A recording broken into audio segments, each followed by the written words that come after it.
ఈ రోజు Jaganmohan Reddy తట్టాబుట్ట సర్దుకోవడానికి already London కి పారిపోవడానికి ముందస్తుగానే టికెట్లకి అలాగే కోర్టుకి పర్మిషన్ కూడా పెట్టుకుని ఉన్నాడన్న విషయం మనకి ఎలక్షన్ కు ముందే తెలుసు. ఈ రోజు ఇప్పటికిప్పుడు జరుగుతున్న ఇంకొక సంఘటన ఏంటి అంటే 6 రకాలైనటువంటి సంక్షేమ పథకాలు ఏవైతే ఫీజు రియంబర్స్మెంట్ కానివ్వండి, విద్యా దీవెన కానివ్వండి, రైతు భరోసా కానివ్వండి, ఇంకా మిగతా ఏవైతే సంక్షేమ పథకాలు 6 రకాల సంక్షేమ పథకాలకు సంబంధించి రాష్ట్ర ప్రభుత్వం నుంచి పేదల అకౌంట్లో పడాల్సినటువంటి 14,000 కోట్ల రూపాయల్ని జగన్మోహన్ రెడ్డి ఎప్పుడో జనవరిలో బటన్ నొక్కి ఇప్పటి వరకు కూడా అకౌంట్లో డబ్బులు వేయకుండా వివిధ సభలు పెట్టి ప్రతిదానికి ఆసరా పేరుతో సిద్ధం సభ,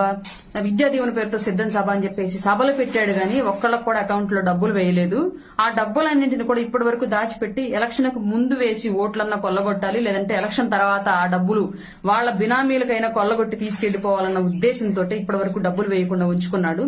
ఈ రోజు 14,000 కోట్ల రూపాయల ప్రజాధనాన్ని అతనికి సంబంధించినటువంటి బినామీలు కాంట్రాక్టర్లు ఎవరైతే చేస్తున్నారో అందరూ కూడా కాదు, రాష్ట్రంలో మళ్ళీ మిగతా చిన్న చితక కాంట్రాక్టర్లకు కాదు, కేవలం అతనికి సంబంధించినటువంటి కాంట్రాక్టర్లకు మాత్రమే ఆ 14,000 కోట్ల రూపాయలు అకౌంట్ లో ట్రాన్స్ఫర్ చేసి వాళ్ళ సెటిల్మెంట్లు చేసే ప్రయత్నం చేస్తూ ఉన్నాడు. ఎందుకంటే ఓడిపోబోతున్నాడు, వన్స్ ఫ్లైట్ ఎక్కి ఎగిరిపోతే ఇంక మళ్ళీ ఇండియాకి తిరిగి రాడు కాబట్టి అతన్ని నమ్మి పనిచేసి లేదంటే అతని వెనకాల ఉన్నటువంటి బినామీలు నష్టపోకూడదన్న ఒకే ఒక దురుద్దేశంతో ఈ డబ్బుల్ని బినామీల ఖాతాలకు ట్రాన్స్ఫర్ చేసే ప్రయత్నం చేస్తున్నాడు జగన్మోహన్ రెడ్డి.